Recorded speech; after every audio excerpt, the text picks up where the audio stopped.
Goeienaand julle, welkom terug. Ons het nou lekker koekies en koffie gehad, so hier's 'n klomp wat 'n sugar rush het en vol streke is vanaand, maar ons is baie bly. Maak dit julle oogies. Dankie Here dat ons net weer kan rustig raak. Dankie dat ons selfs 'n talent soos om lekker koekies te bak, die eer aan U te kan gee. Dankie dat U vir ons elkeen 'n talent gegee het. Help ons asseblief om dit raak te sien en dit dan uit te deel vir ander mense. Baie dankie vir al die liefde. Amen. Goed julle, so ek het nou net bietjie gedink, mense raak te mekaar met die woord Israel in die Bybel. Julle gaan sien baie keer, as ons van die woord die volk Israel praat, en Jakob van die Ou Testament, onthou die vaders was Abraham, hy het 'n seun gehad Isak, hy het 'n seun gehad Jakob. Okay?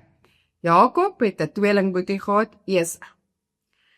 So, Jakob het in sy moeder se maag, en hy het en Esau het daar al met mekaar beklei. So voor hulle gebore is, het God gesê, die twee se nageslag gaan altyd met mekaar beklei. Né? Hoekom sê God dit? Want hy ken al hulle harte, hy ken die toekoms. God het dit nie oor hulle gebring nie. Hy weet net, dis wat hulle gaan aangaan. Okay? So, op 'n stadium, Esau is eerste van die tweelinggebore, so hy moes al sy pa se goede erf het, maar hy was 'n ou wat baie kon eet. Hy was soos my seuns. Op 'n stadium was hy so honger, toe sê hy vir sy boetie, vir Jakob, gee vir my net van jou sop, dan gee ek jou my voorreg om alles te erf. Net so honger was hy. Toe gebeur dit. So die jonger boetie, wat Jakob is, erf toe al die goed. En hy stap toe 'n pad met die Here. Op 'n stadium is daar in jou kinderbybel so leertjie gewees, waar Jesus afgekom het terwyl Jakob geslaap het met sy kop op 'n klip. Hy en die Here het bietjie gestoei, die Here het hom op sy heup geslaap, hy was geslaan, hy was krippel vir die res van sy lewe. En daar die Here sy naam na Israel toe verander.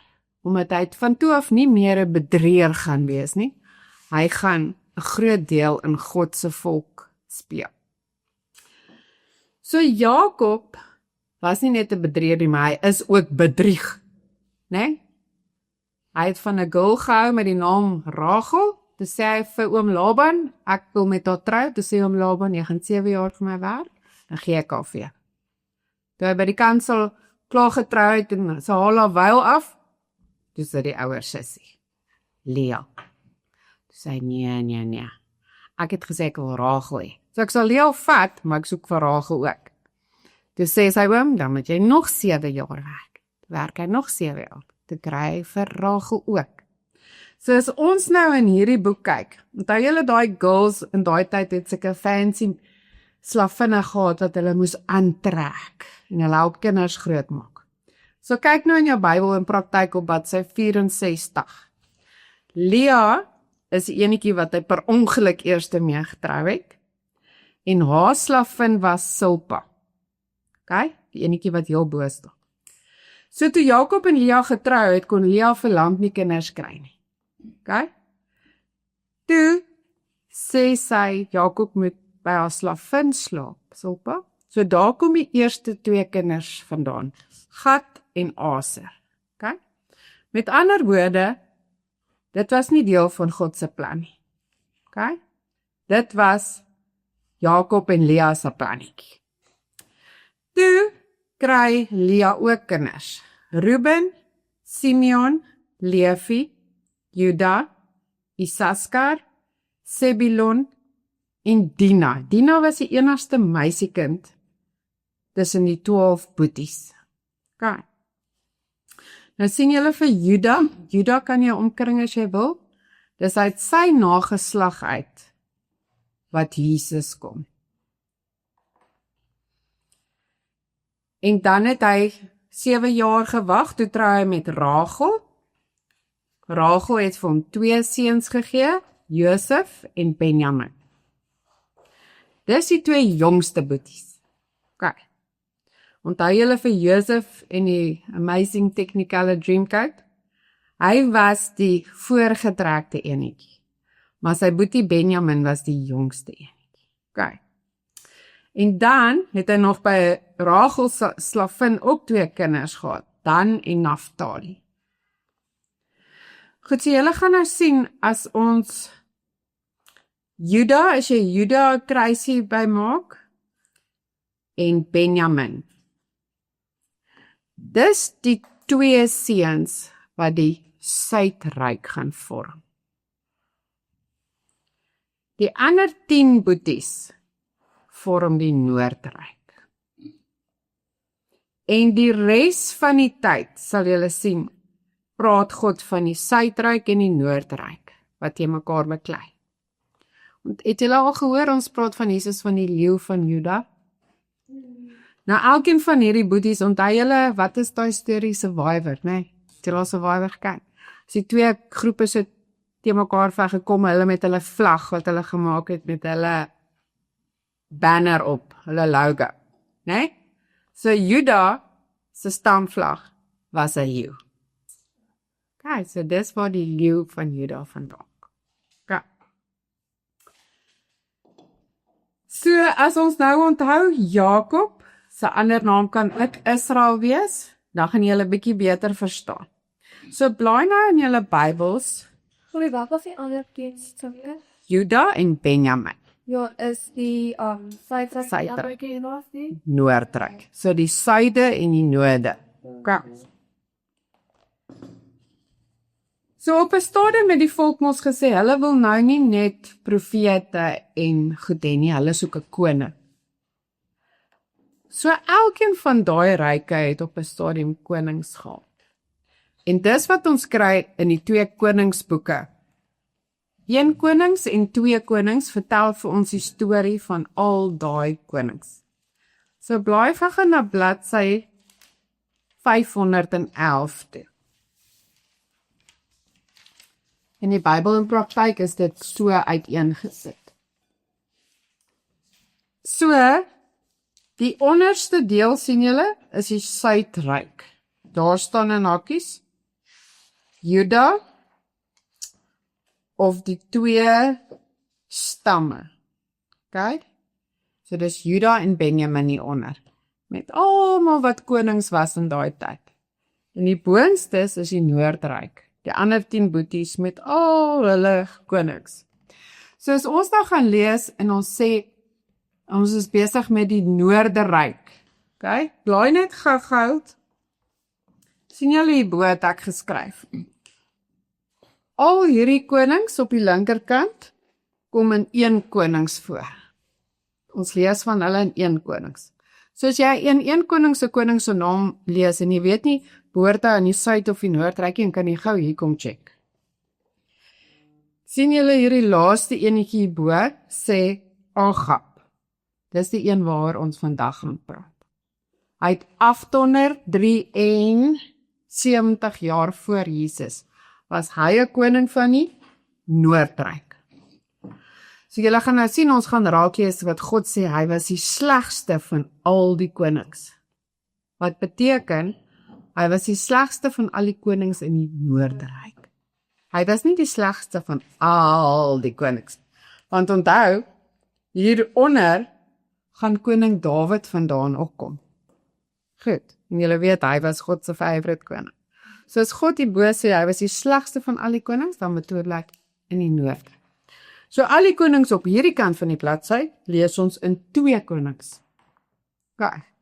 So dis hoekom as jy nou de mekaar raak met waar jy lees, kom kyk net gaga. Is dit Noordryk, is dit Suidryk, wat gaan jy? Blaai gou enetjie om. So sien julle, hierso verander die name. Die boonstes is Israel, want hier het ons nou die volk Israel. Sien jy, hulle noem hom nou nie meer Noordryk nie, hulle sê Israel. En onder het ons Juda. Goed. Is Israel hier die fisiese volk? Dit is Die volk, ja. Okay, so sien julle, hoekom moet julle mooi kyk, wanneer praat ons van Jakob as Israel, of toe Jakob se kinders die volk Israel gevorm het. Goed. Okay, so kom ons gaan na Sit jou vinger of jou marker in by 1 Konings 16 waar ons oopgemaak het. Dan gaan ons na Openbaring 2 toe waar ons besig is. Ons is mos nou besig met die 7 gemeentes. Ons het gesê 7 is die volgetal. Dit beteken alles ingesluit. So as hy praat van die 7 gemeentes, sluit dit ons ook in vandag. Wie kan onthou? Stefanie gaan op jou pik. Kan jy onthou wanneer het gemeentes begin? Wanneer is die eerste kerk? Wanneer het ons begin praat van 'n kerk of 'n gemeente? Kom help vir Stefanie. Was ek nie toe ons begin in tale praat nie. Hoekom voel ek ek as Ja, wat het gebeur? Hoekom het ons begin in tale praat? ding gestig ons het daai baie tempel gemaak. Nee, wat het op hulle neergedaal? Wanneer ek kan nie onthou. Die Heilige Gees. Wag. Onthou julle? Die uitstorting van die Heilige Gees. Toe kan hulle in ander lande se tale praat en hulle kan uitgaan en gaan gemeentes vorm. Ek dink aan die Babylon, dis die confused. Okay. Maar jy was halfpad reg. Okay, we're getting it. Dis hoekom ek gaan julle elke keer dit oor vertel want dan sink dit in. So as ons sê voor die uitstorting van die Heilige Gees was daar nie gemeentes. Daar was net apostels en disippels wat uitgegaan. Okay? Wanneer gaan gemeentes ophou? Wanneer gaan ons nie meer gemeentes hê? Wanneer Jesus kom. So daar's 'n vaste tydperk in gemeentes. OK? Hoekom? Wat is die werk van gemeentes? Wat het Jesus gesê toe hy op die wolke weggegaan?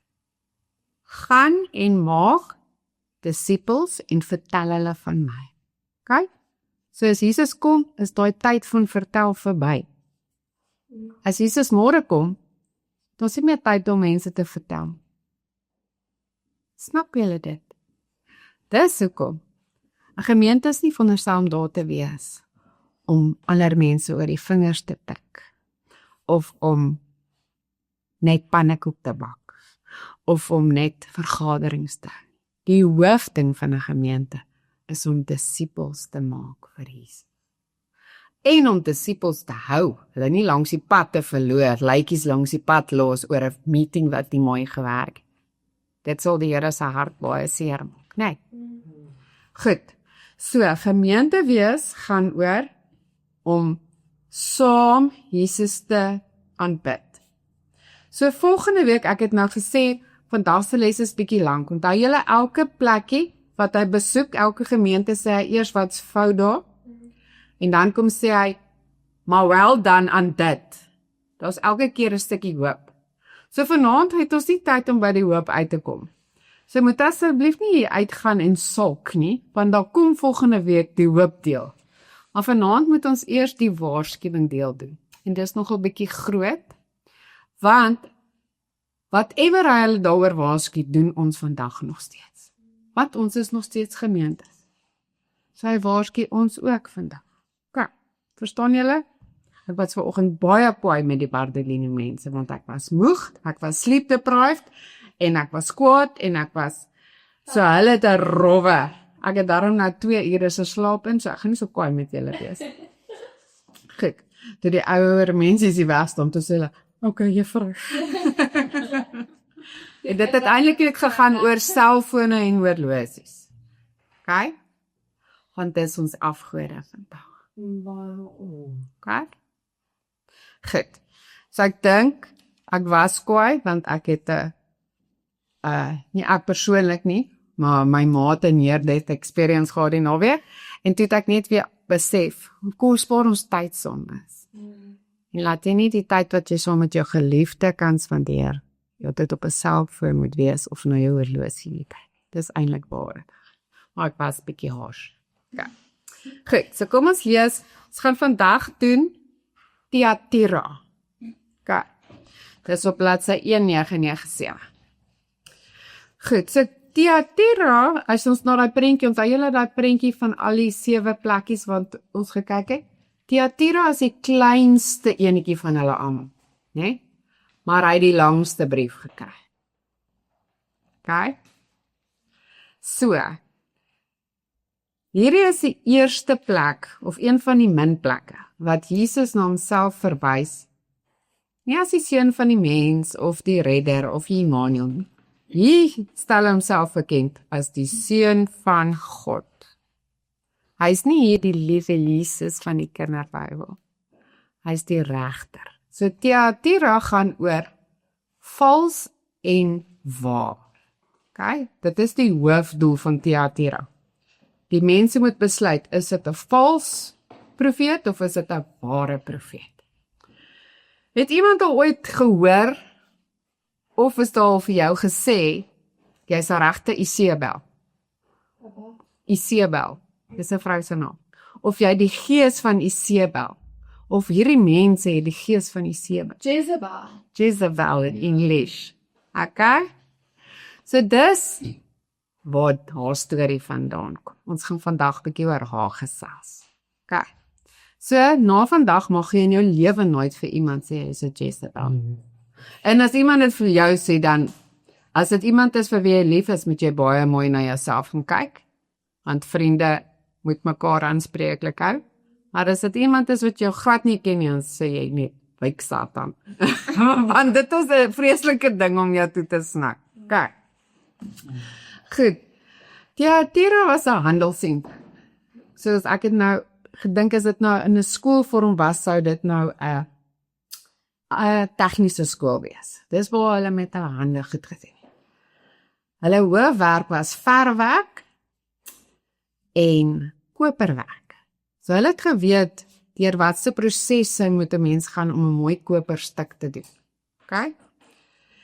En elke bedryf wat hulle gedoen het soos die vorige keer 'n unie by. Onthou julle, ek het gesê as jy nie aan die unie behoort en hulle feeste bywoon nie, dan mag jy nie trou nie of jy word verskriklik duur gevra as jy wil trou. Okay. Goed. So kom ons kyk gou wat staan daar by vers 18. Jesus het vir Johannes gesê, skrywe aan die leraar van die gemeente in Thyatira. So sê die Seun van God, wie se oë soos vuur vlamme en wie se voete soos geel koper is. Okay? So vuur vlamme beteken, ek het dit vir julle daaronder geskryf, niks is verborge nie. Daai vuur kyk reg deur jou tot in jou hart. Okay? Nou julle het gesê hy gaan hier 'n regter wees. Seun van God beteken hy toon gesag en hy die reg om te oordeel.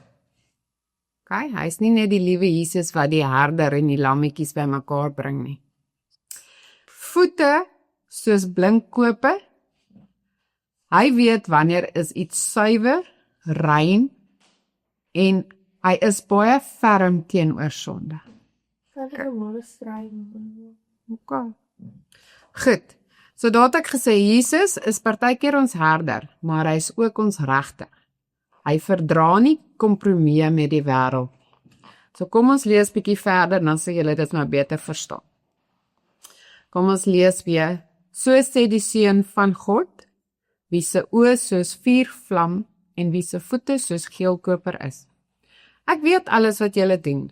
Ek ken julle liefde, geloof, diensvaardigheid en volharding. En ek weet dat julle nou ook meer doen as tevore. So dit klink bietjie goed, nee.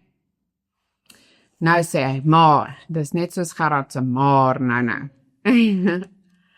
Ek het dit teen julle, dat julle die vrou Isebel, of Jezebel in Engels, laat begaan.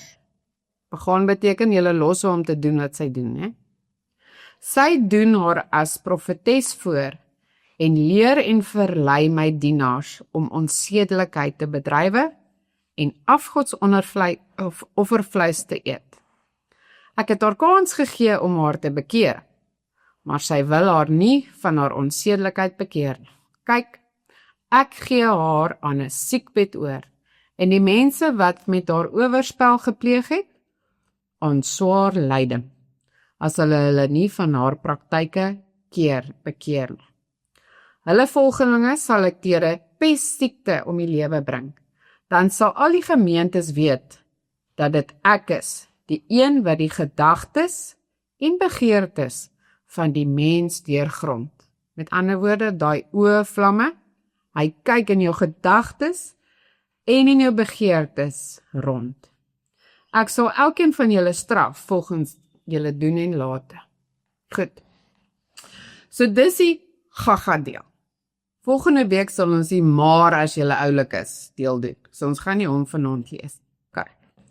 So, ek het nou vir julle gesê, as jy in Openbaring lees en jy ken nie die res van die Bybel nie, dan maak hierdie goed eintlik nie sin nie. So julle weet nou almal die gees van Jezebel of jy sê Isabel, maar weet julle regtig waaroor dit gaan? Wie is sy? Wat het sy aangevang? Hoekom is dit heerlik om vir iemand dit te sê? Okay, so dis wat ons nou vanaand bietjie gaan kyk.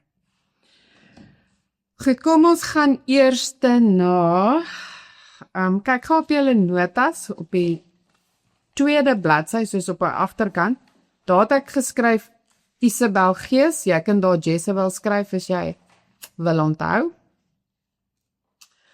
So sy was 'n koningin, okay?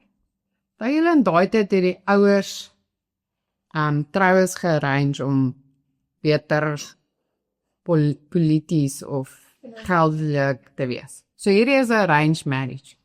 So sy was 'n koningin, maar waar sy groot geword het, was Baal aanbid. Onthou julle, ons het altyd in die Ou Testament van Baal geleer, die Baal profete.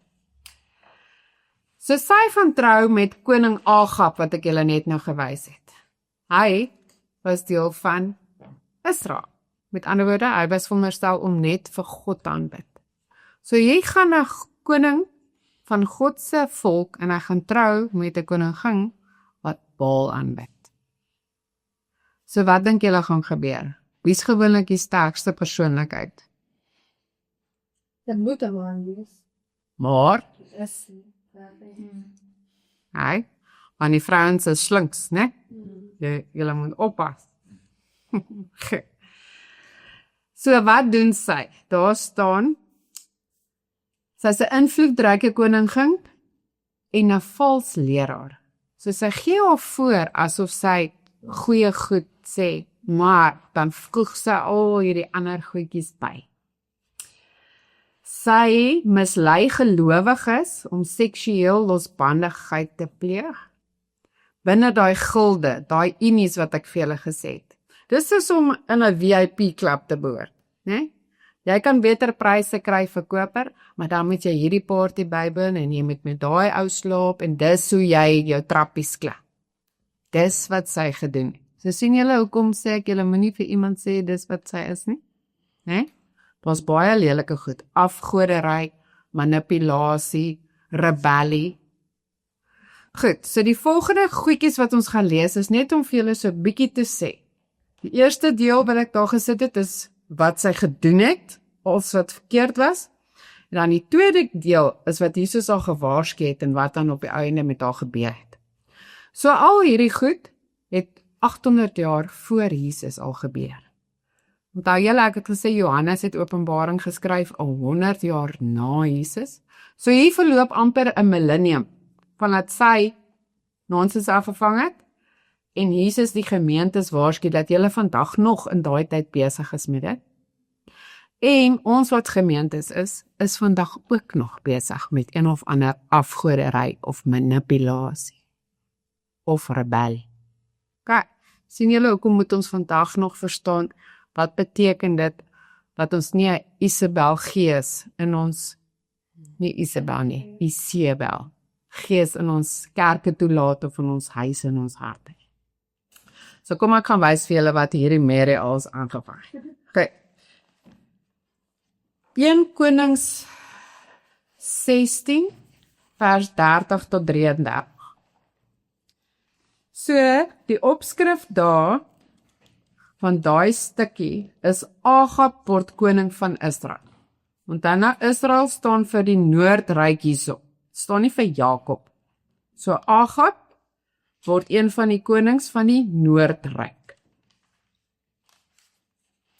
Vers 30 sê, Agab seun van Omri het gedoen wat verkeerd is in die oë van die Here, meer as al sy voorgangers. So hy was stouter as al die ander noordryk koninge en hulle was sleg as jy gaan lees. Hy het voortgegaan om die sondes van Jerobeam, seun van Nathan, wat was nog die minste. So hy het sondes gedoen van die vorige ouens, maar hy het nog erger as bygedoen. Hy het ook met Isebel, dogter van koning Etbaal van die Sidoniërs getrou.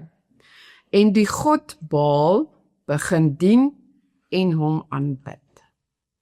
Hy het 'n altaar vir Baal opgerig by die Baals tempel wat hy gebou het in Samaria.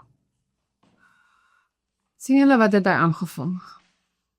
Wat het God in Exodus gesê? Wat is die 10 gebooie? Ek is 'n watse God? Jaloerse God. Maar hy is nie jaloers op die manier wat ons mense is nie. Hy is jaloers van, hy wil alleen aanbid word. Hier gaan sy volk se koning en gaan doen wat?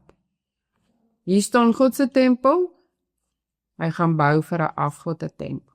Omdat sy vrou dit in sy oor gefluister het. Hy het nie sterk gestaan nie, né? Goed, kom ons lees gou-gou. Kom ons gaan die volgende een. 18 vers 4. Hier gebeur daai hele storie nou van Elia wat die profeet is en God sê, okay, kom ek hou 'n bietjie 'n stand down teen Baal. Kom ons kyk wie's die beste. 2 altaars, bring julle beeste, gaan lees bietjie in julle kinderbybels as julle nie kon by nie. Daar's ook 'n mooi prentjies van altare met stukke halfgesnyde beeste waar al. Kom God en sê, okay, julle Baal-profete bid nou vir Baal en sê hy moet hierdie goed aansteek. Elia bid vir my, maar net om dit bietjie meer fair te maak, gooi my bees sopnat. Okay? Daar bid hulle Baal, omdat hy nie lewe nie, gebeur niks. Jesus of God se steek aan die brand, né? Toe word die Baal-profete doodgemaak. Okay? Want God wil nie Baal daai nie. Hy wil hom nie daai nie, ook nie sy profetes. So toes Isebel baie kwaad, né? Kyk nou wat sy alles aanvang. So die eerste deel wat ons nou gaan lees, 18 vers 4, gaan oor hoe sy God se profete vervolg het. So 18 vers 4 sê, kom ons begin sommer by vers 3. Agab het vir Obadja, die paleisopsigter, na hom toe laat kom. Obadja het in die paleis gewerk. So hy het die Here pligsgetrou gedien. Sien jy? Hy het by God gebly, hy het nie ook vir Baal aanbid nie. Toe Isebel die profete van die Here doodgemaak het Obadja 100 geneem en hulle 50 in grotte weggesteek en hulle kos en water gegee. So sy die profete begin doodmaak, toe vat hierdie ou hulle, hy split hulle in die helfte en hy gaan steek hulle weg. Okay? So daar het ek vir julle gesê, sy vervolg die profete. Okay? So sy het God se profete gaan begin dood. Die volgende ding wat ons kan gaan lees is 19 vers 1 tot 2. Onthou nou Elia het nou hierdie bidding gedoen. Hy het gesien hoe steek God dit aan die brand. So dit was eintlik 'n amazing ding wat hy gesien het, né? God het vir hom gesê, vir 3 jaar het nie laat reën nie, het dit nie gereën. So hy het al hierdie wonderwerke gesien. Kyk nou wat doen hierdie bang kabouter. Okay. So ons is by 19 vers 1 tot 2. Die opskrif is Elia vlug vir Isebel. Sy het nou gesien hoe wonderlik is God, nou is hy bang vir hierdie vrou. Hey. Agab het vir Isebel vertel wat Elia alles gedoen het. Ook dat hy al die profete van Baal om die lewe gebring het. Ek sê nou vir julle van Baal, want ons het nou nie die hele storie gelees nie, maar julle kan gaan kyk. Toe het Isebel 'n boodskapper na Elia toe gestuur om vir hom te sê, mag die gode my om die lewe bring, as ek nie môre teen hierdie tyd met jou gemaak het, soos wat jy met my profete gemaak. Met ander woorde is dit doodstregement. Sy sê, teen môre die tyd is jy dood. Hierdie ou skrik om vrek, hy vergeet om op God te vertrou, hy gaan kruip weg, né? Kyk daar by vers 4. Hy self het egter 'n dagreis ver in die woestyn ingegaan. Daar het hy onder 'n besembos gaan sit en gewens hy gaan dood. Hy het gesê, nou is dit genoeg, Here, neem my lewe, want ek is niks beter as my voorvaders. In ander woorde, hy besef nou, hy vertrou nie op God nie, hier gaan kruip hy nou weg. So nou wil hy net dooi. Okay. Goed, so daar het ek vir julle geskryf, sy dreig Elia, wat God se hoofprofeet is, om hom dood te maak. Goed. Hoofstuk 21, blaai bietjie aan. Sien julle daar op bladsy 504 is daar so 'n lekker write-up oor Agab. As julle bietjie wil lees wat Agab als gedoen. Okay, 21 se opskrif is Nabot se wingerd. Nabot en sy wingerd. So Nabot het reg langs Agab en Isebel se paleis 'n wingerd gehad, wat al die jare in sy familie was. En ek vermoed Agab het nie van wyn gehou nie, want hy wou die wingerd koop om groente te plant, as julle dit gaan lees. Nabot sê van, daar was my oupa se wingerd, jy kry hom nie. Agab, wat lyk my 'n funny mannetjie was, wat nie sy eie man kon staan nie, gaan kerm by sy vrou. Sê, hierdie ou wil nie vir my so wingerd gee. Ja? Kyk nou blaai bietjie om, dan kyk jy by vers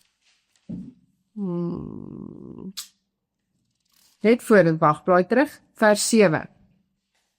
21 vers 7. Hy het nou klaar by haar gekla, toe sê sy vrou Jesebel vir hom, jy is mos die een wat oor Israel regeer. Gaan eet nou en moet jou nie bekommer nie. Ek sal die wingerd van Nabot, die Jesreeliet, vir jou gee. Kyk, hier maak sy eie plannetjie. Sy skryf toe briewe in die naam van Agab en sit sy seël afdruk daarop. Met ander woorde, sy pleeg nou lekker bedrog, né? Skryf briewe, vat sy ring, sit sy koningskapseël daarop en sy stuur die briewe aan die leiers en die amptdraers van Nabot se stad.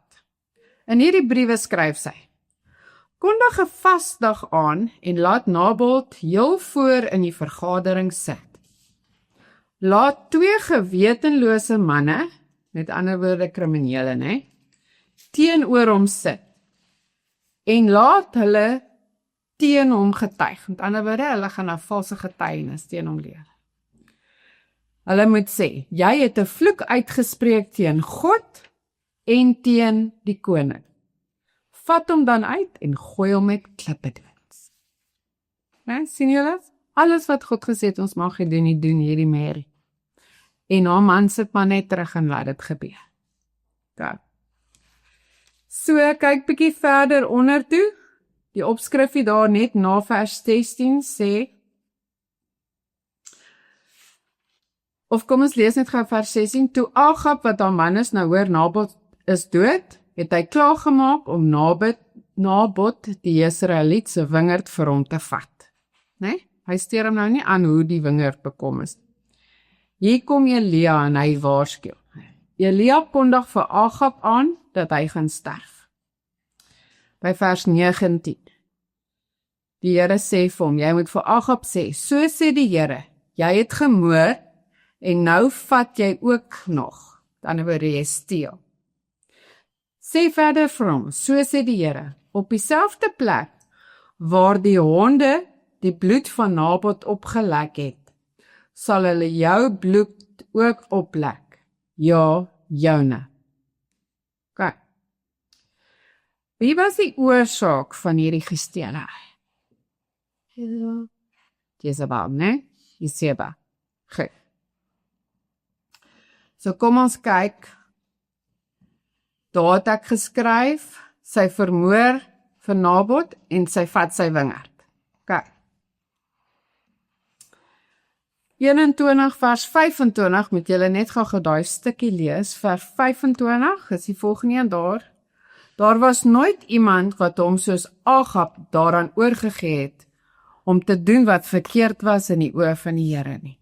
Okay? So Agab het nie opgestaan teen sy vrou nie, hy is nou ook deel hiervan. Sy vrou Isebel het hom daartoe aangehits. So sien julle hoekom ek sê, sy is die oorsaak. So die waarskuwing is nou eintlik aan Agab gegee. Hoe gaan hy doodgaan? Op dieselfde plek waar Nabot se bloed gevloei het, gaan die honde die bloed van jou oplek. Okay. So dis nou alles wat Isebel en Agab gedoen het. So hier kom Jesus se waarskuwing. Onthou julle, ons het gelees in Openbaring, jy gaan 'n siekbed hê. Met ander woorde, dit wat nou hier gaan gebeur, sy is mos nou klaar dood toe Openbaring geskryf is. Daai siekbed beteken die ewige dood. OK? Met ander woorde, as ons vandag hierdie goed aanvang, wat Jesebel gedoen het, in ons gemeentes, wat is ons einde? Daai ewige oordeel, ewige dood. Goed, so kom ons kyk gou, wat het met haar gebeur.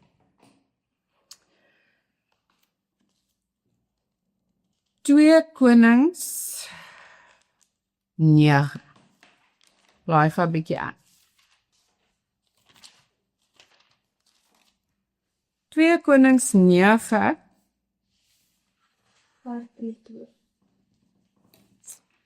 Goed. Jesebel is nou in die paleis en hier kom nou 'n nuwe koning. Hy wil haar paleis kom aanval. Sy naam is Jehu. Ek dink dis hoe jy dit uitspreek. Jehu. Jehu. Hulle daar? As jy kyk na julle dingetjie wat ons net nou gekyk het, sien julle hierdie kant vir 1 Konings was Agab. Dan was daar nog 2 konings, dan kom Jehu. Maar terwyl Agab daar dood is, was Jesebel nog lewendig terwyl Jehu kom. OK, so sy is nog 'n koningin in die paleis. Sy het haar eie wagte wat na kyk. Maar dink julle sy het verander? Nee. So Jehu, julle gaan nou sien. Sy staan by die venster en kyk en daar kom Jehu aan. En nou sê sy vir hom, wat gaan jy doen? En hy sê, ek gaan jou paleis kom vat. En hy sê, as ons nou gaan lees, vir die dienaars in die paleis, nou moet julle kies, na wie se kant julle. Is julle aan haar kant? Of aan my kant? OK, so dis wat nou gaan gebeur. Dis hoekom ons in 2 Konings lees, want ons is nou aan hierdie kant van die tydlyn. Dit is 843. So dis 4, 5, 6, dis 30 jaar nadat Agab geleef het. Julle sal sien, onder elkeen van daai konings se name staan hoe lank hulle regeer het. Agab het vir 22 jaar geregeer. So kyk nou wat gebeur hier. 2 Konings 9 vers 30 tot 37. Goed, so blaai gou vers 30. Jesebel het gehoor dat Jehu na Jesreel toe op pad is. Sy het oogverf aangesmeer en haar hare mooi gemaak. Sy het by die venster gaan staan en uitkyk. Dit klink nou na 'n baie klein stukkie, né? Maar hierdie sinnetjie is die oorsaak dat baie kerke, baie gelowe, sê vrouens mag nie hulle self mooi maak. Mag nie hulle hare kleur nie, mag nie make-up dra. Hoekom? Want Jesebel wat so sleg is, het dit gedoen. Maar eintlik het baie ander mense dit ook gedoen. Maar dit is die groot rede. Hulle vrouens mag nie soos 'n Jesebel wees nie, so hulle mag nie hulle haartjies kleur en make-up dra. Okay? Gelukkig weet ons dis in die Ou Testament. Ons kyk deur ons kruis. Okay? Moenie laat iemand vir jou sê, jy doen sonde met jou make-up dra op jou hare. Okay? Goed. Toe Jehu by die poort inkom, het sy vir hom gesê, kom jy in vrede, Simri, koningsmoordenaar? Jehu het na die venster toe opgekyk en gevra. Hy praat nou met die soldate, hy vra, wie is aan my kant? Wie? 2, 3 paleisamptenare het afgekyk na hom toe. Hy het vir hulle beveel, gooi haar af. Toe gooi hulle haar af. So ek dink nie sy het hulle baie mooi behandel nie. Van haar bloed het teen die muur en teen die perde gespat en hulle het haar dood getrap. Hy het in die paleis ingegaan en gaan eet en drink. Daarna het hy gesê, sien tog maar om na hierdie vervloekte vrou. Begrawe haar, sy is darem 'n koning se dogter. Hulle is weg om haar te gaan begrawe, maar hulle kon net die kopbeen, die voete en die hande kry. Hulle het dit aan jou kom rapporteer. Hy het gesê, dit is die woord van die Here wat deur sy dienaar Elia die Tisbiet gekom het. Onthou nou daai profetiese rede wat Elia gesê het van die dood? Hy herhaal dit nou hier. Op die oop stuk grond in Jezreel sal die honde die vleis van Isebel opvreet. Op die oop stuk grond in Jezreel sal die lijk van Isebel wees, soos mis in die land. Niemand sal kan sê, dit is Isebel nie. Kyk, so op dieselfde bloed, wat sy plek waar sy bloed gestort het, en dis nou 30 jaar later. Kyk, so dis hoekom ek daar onder vir julle sê, heel onder, God is lankmoedig, maar hy is nie onregverdig nie. En niemand is bo God se oordeel. Nie eers 'n koning se dogter wat dink sy is die kat se snaar nie. OK? So, ons het nou in Openbaring gelees, dis die waarskuwing vir mense wat manipulerend en valse profeseë in die gemeente is. Ander woorde, is vandag nog ons waarskuwing. As ons nie luister nie, gaan ons deur die honde opgevreet word, daai ewige dood, daai gaga plek waar ons nie wil heen gaan eendag. Dis nogal 'n ernstige waarskuwing, nee. Ons kan nie net aan Jesus wat weer op die wolke kom dink as 'n herder wat lammetjies gaan bymekaar maak. Nee? Dis hoekom ek daai stukkie vir julle ingesit het. Gaan gaga in die Nuwe Testament na Matteus 25.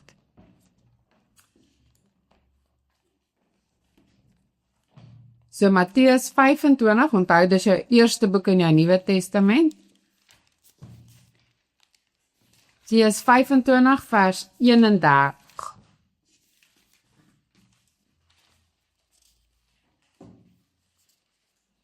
Weer die hele Matteus 25 gaan daar, wat die Here sê, ons moet gereed wees as hy weer kom. Ons sien julle by vers 1 is die opskrif, daai 10 meisies. Onthou julle, daar was 10 meisies met lampies. 5 was gereed met olie, 5 nie, toe Jesus gekom het. Toe kon 5 ingaan, 5 nie. So hierdie hele 25 gaan oor om gereed te wees as Jesus kom.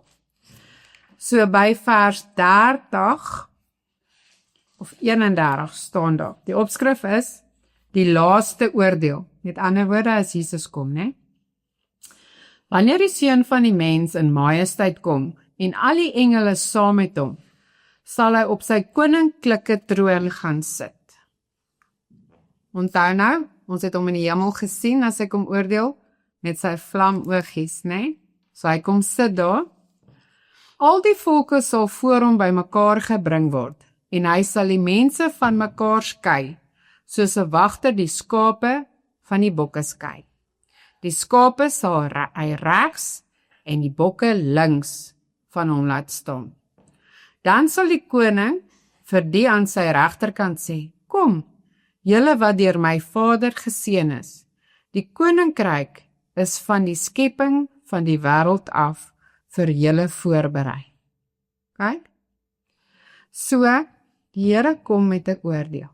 Onthou, bokke in daai tyd was gebruik om sonde bokke te wees. So dis hoekom ons baie keer vandag sien mense sal die duiwel as 'n bok voorstel. Arme bok. Die duiwel is nie 'n bok nie, hè?